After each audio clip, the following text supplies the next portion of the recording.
Lüvedere dilemin hindmine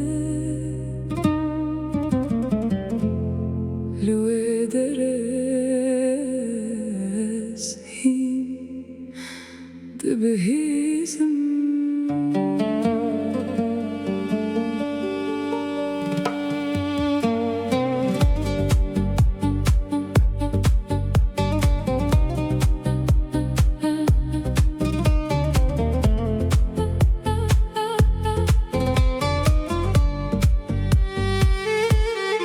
Lüvedere her tışçu le auroj namire dilemin ve göre hedi behna kahveye de sibehede hedi dinav malede digere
behna barane germ bude